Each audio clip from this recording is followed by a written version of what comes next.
Welcome to Speaking of Grace, the weekly message podcast from the Whole Life Church in Orlando, Florida. We're a multi-ethnic, multicultural, and multi-generational congregation committed to our mission of loving people into a lifelong friendship with God. We are committed to our vision of being a church without walls, fully engaged in serving the people of our community. Thank you for joining us as we continue Speaking of Grace.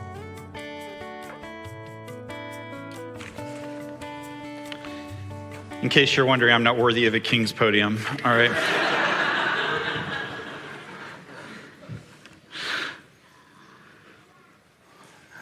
Thank you, King Hezekiah. So today we launch a 6-part series on the book of Daniel. And as every Adventist preacher who's ever started a book study on the book of Daniel, I am going to start with a quote from the great philosopher Mike Tyson.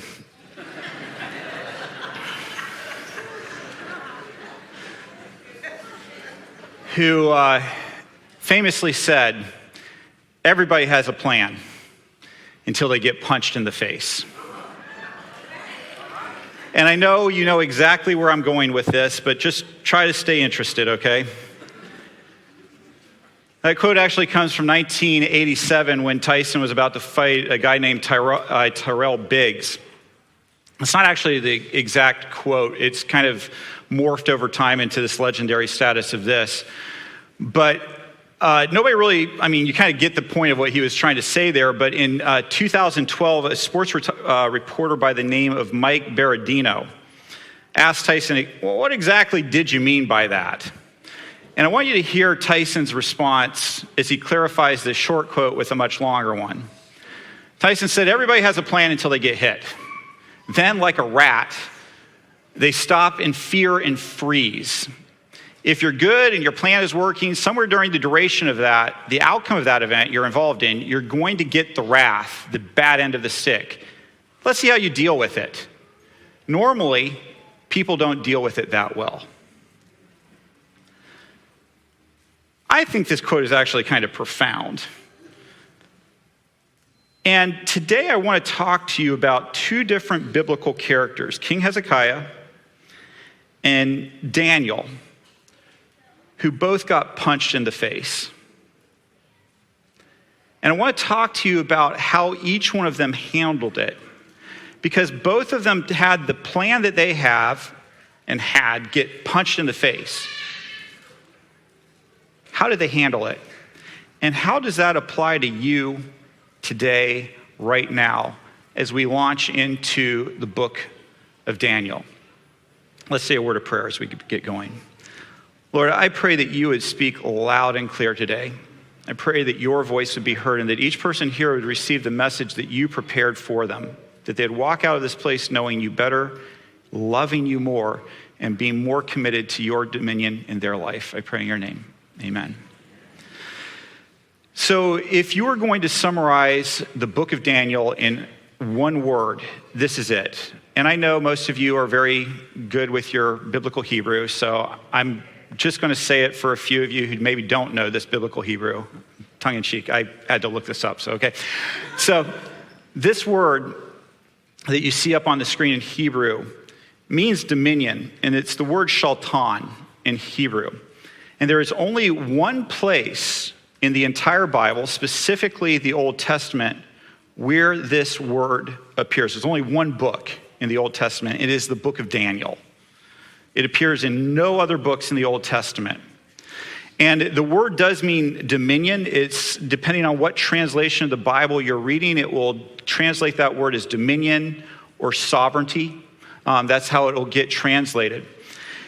And if you're like, what does the word dominion really mean? It's not a word that we throw around very often anymore. Dominion really means the supreme power, ultimate authority, ultimate control.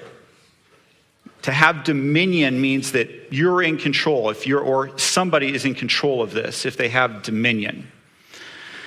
And I want to suggest to you over this 6-part series on the book of Daniel, you should look for this word in every single one of these sermons. you should think about how dominion plays into every aspect of it. Because I want to suggest to you from the stories that some of us learned as children about Daniel, to the prophecies that we find in Daniel 7 through the end of the book of Daniel, this word dominion is the key to all of it. It's what it's all about. And as we think about dominion, I want to read to you a verse, Daniel 7:27, which is the last time this word is used in the book of Daniel. It's used 14 times in 9 different verses, and this is the last verse that's used, and it's actually used twice in this verse. The King James Version says it this way: "And the kingdom and dominion," Shaltan, "and the greatness of the kingdom under the whole heaven shall be given to the people of the saints of the Most High, whose kingdom is an everlasting kingdom, and all dominion," Shaltan, "shall serve and obey him." I think that we could summarize the whole book of Daniel right into this one particular verse right here. This is what it's about. So I would like you to stay and be a part of the remaining part of the series, even though I've given you the answer right up front. So just bear with me. I think we can talk a little bit more. So it's about dominion. Who has dominion in your life? Who has dominion in this world?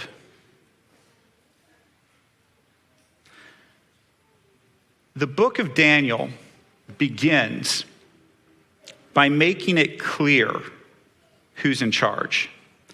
The very first verse of the book of Daniel says that King Nebuchadnezzar came and destroyed Jerusalem, overthrew it, and took them captive.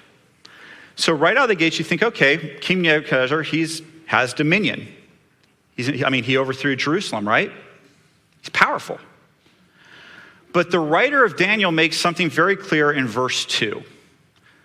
The Lord gave Nebuchadnezzar victory over King Jehoiakim of Judah and permitted him to take some of the sacred objects from the temple of God. You see, in those times when 2 countries went to war, today what do we decide? If 2 countries go to war, we say that the strongest country, the one that has the best arsenal, the one that has the best trained soldiers, that's the country that's going to win.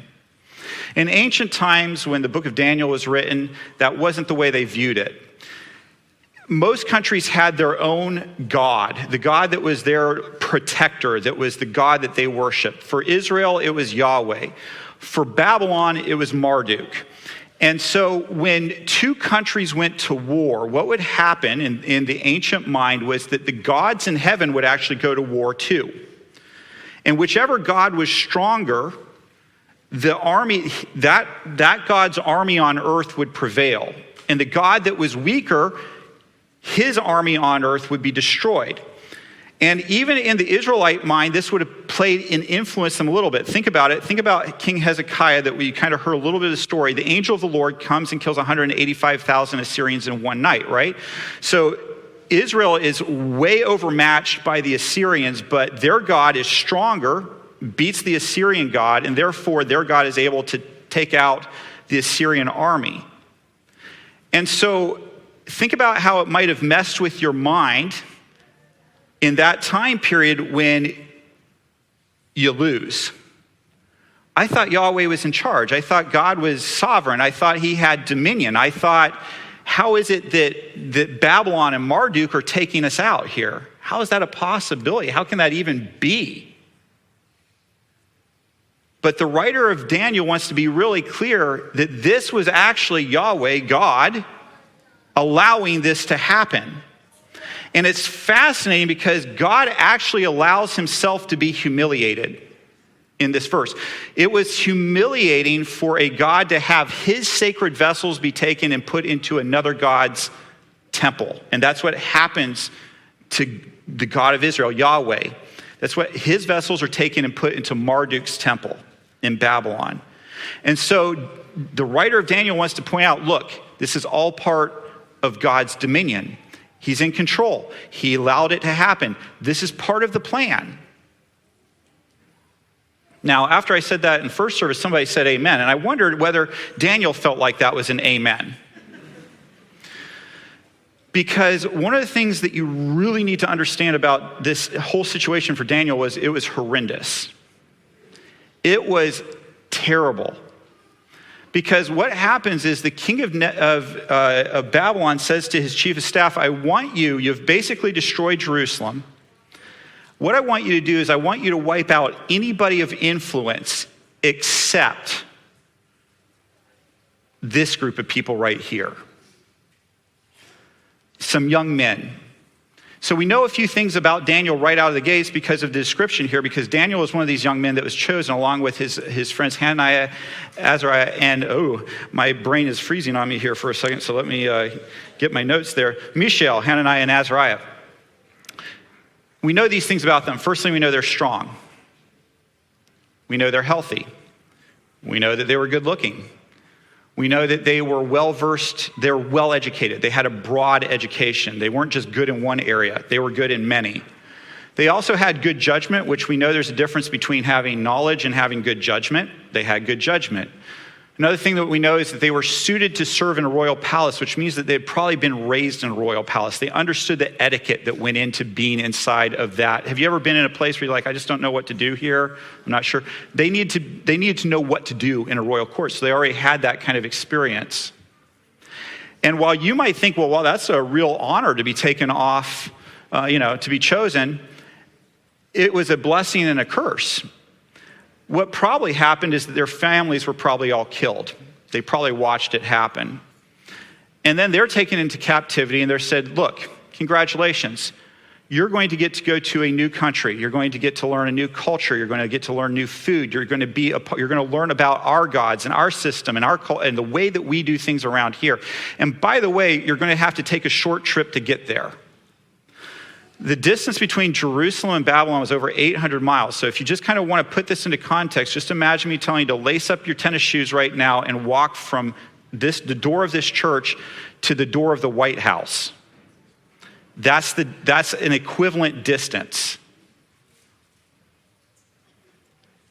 In fact, in the book of Ezra, chapter 7, Ezra says it took him and his retinue of people 4 months to make the trip.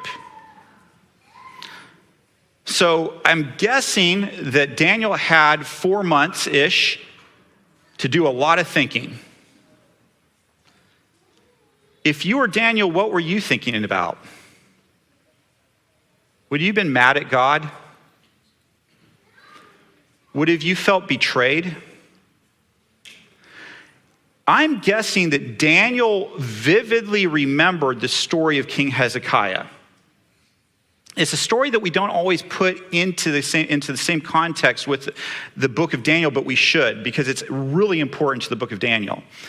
Because basically, Hezekiah, a good king of Israel, some would argue he, next to King David, maybe one of the most influential good kings of Judah, And so, good king does incredible things, but something fascinating happens after one of these major good things that happens to he in the kingdom.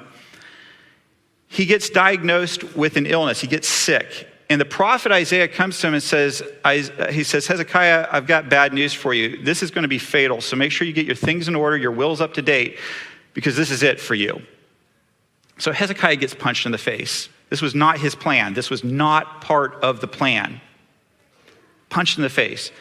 So how does Hezekiah handle this? Well, maybe like I would have handled it. He gets into bed and he faces the wall and he starts crying. And he says to God something that I've said to God more than a few times when God hasn't done what I knew God needed to do for me. Hey, God, don't you know that I'm a pastor and I don't work for what I could really make if I was out there doing something else? Don't you know that I've done this and this and this and this is how you're going to do me? This is it? You're going to let me die like this? Come on, God, this isn't fair. This isn't right. And the Bible records that he faced the wall and wept and wouldn't talk to anybody. Well, the funny thing is the next morning, Isaiah comes by and said, God heard you. He came by, he wanted to let you know that he's going to give you another 15 years of life. And there's more to this story that I don't have time to get into, but he said, I'm going to give you another 15 years of life. And so a little while later, after he gets well, the king of Babylon sends envoys to Jerusalem, and they say to him, hey, congratulations, Hezekiah, we're so glad you're well. And Hezekiah goes, yeah, me too, man, this is great news. By the way, would you like to see how blessed I am? It's not just my health, I'm pretty blessed. And so the Bible records that Hezekiah showed him their olive oil, the gold, the silver, everything in his kingdom, everything in the kingdom. And nowhere in the verses does it mention him saying anything about his relationship with God's dominion. And so Isaiah shows up and says this to Hezekiah, behold, the days are coming when everything that is in your house, in other words, everything you show these people, they scouted it. And what your fathers have stored up to this day will be carried to Babylon. Nothing will be left, says the Lord. And some of your sons, and keep in mind in the Hebrew mind, when they say sons, it can mean grandchildren and great-grandchildren. It doesn't just necessarily mean exactly their sons.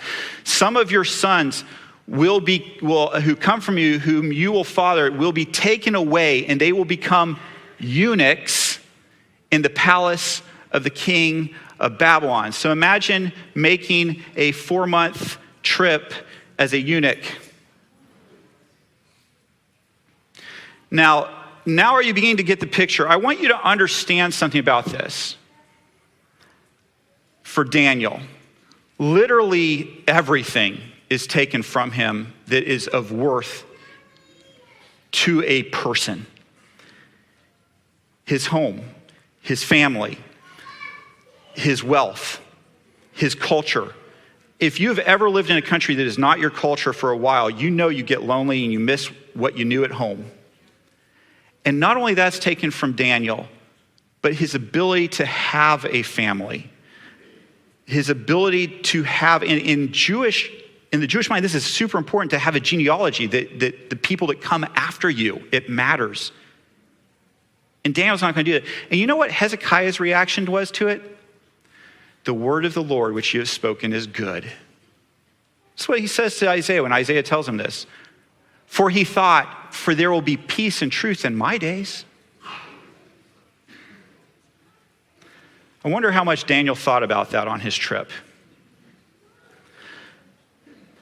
Something I didn't think about that somebody pointed out to me after second service, because we had a little time to reflect, and I loved what they said. This person said, I wonder how long it took Daniel on that trip to sort out where he was going to be with God.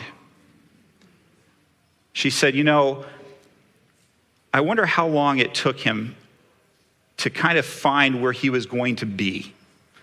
And the same thing for his 3 friends. I wonder what they talked around the campfire about at night. What's left for us? What does it mean to stay true to God? Do we even need to stay true to God? Has God stayed true to us? Do we want to have God's dominion in our life? Do we want to follow what God has to say? But somewhere in that 4 months, Daniel and his 3 friends made a decision. They decided to remain faithful to a God that may not have felt like God was that faithful to them. They made a decision that God's dominion was going to remain in their life. And we know that because in Daniel 1, the first thing we see when they get to Babylon is that everything has changed. What happens? They're given a new country, which they embrace. They work for the good of that country. They get new names. And by the way, they had these beautiful names. Their Hebrew names are beautiful reflections of God. Daniel's name, just look it up. It's beautiful. They all point towards Yahweh, towards God. It's beautiful. And what do they do when they get to Babylon? They're given Babylonian names that point to Babylonian gods. But it's an interesting thing that they take on their new country. They accept the new names that point toward Babylonian gods. They take on the new language. And by the way, they also take on the new knowledge and literature. In other words, they're getting a education that may not have been a particularly good education for a Christian young man. They're being taught things that they wouldn't have agreed with. They're reading literature that may not have been appropriate in a Jewish household. And they go ahead and do it. The Bible doesn't record that. They say, no, I'm not going to, you can call me that, but I won't respond to that. Well, I'm not going to read this. They don't do that. But look at what they do take a stand on. They reject the daily ration of food and wine from the king's table. They accept the other things. They reject the daily food and wine, and they go to the top guy and they say, hey, we don't want to do this. The guy goes, I'm sorry, you're going to have to, because if you start looking sickly, my head's on the block and that ain't going to happen. So they go down one rung. They go to the next person in charge and go, hey, look, we get it. It could be dangerous. What do you say we do a little 10-day test and see how things work out? We'd like to eat vegetables and water, and we'd like to not take the food that's coming from the king's table. So they do the test, and sure enough, they look great. Everything goes well. But my question to you is this: why do they accept some things but reject the food and wine? Why do they take a Babylonian name? Names were identity in that time of that culture. So why are they willing to have that label put on them, but they're not willing to eat the food and the wine? Next question I want to ask you is, how do Daniel, Hananiah, Mishael, and Azariah view God's dominion differently than King Hezekiah? Because I want to suggest to you that they do. And I think it's a really important difference in the way they view God's dominion and the way King Hezekiah viewed God's dominion. Both Hezekiah and these four believe that God has dominion over them, and they submit themselves to God's dominion, to God's rule, God's control in their lives. But how do they view it differently? I want you to think about that for a minute. And then the final question I want to ask you is, how does that apply to you today, right here in the world that we live in today? How does it apply to you as we're coming up to a big election where we're being told by the media that the stakes are high? And depending on who you believe in, you think that the world's going to end if the other person gets elected.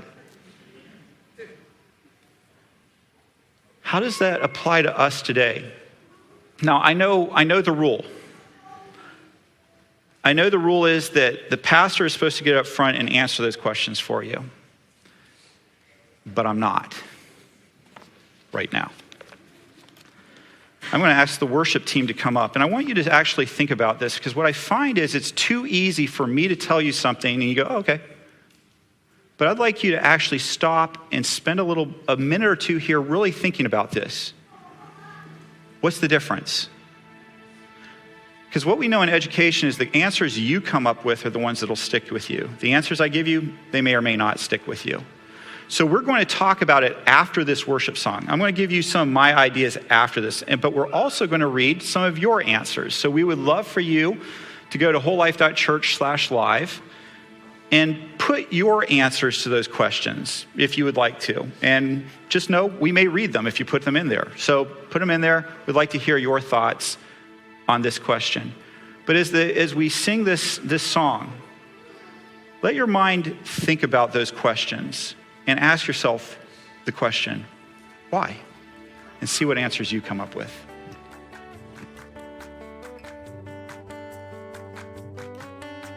Hi, this is Randy McGray, podcast producer and host here at Whole Life Church.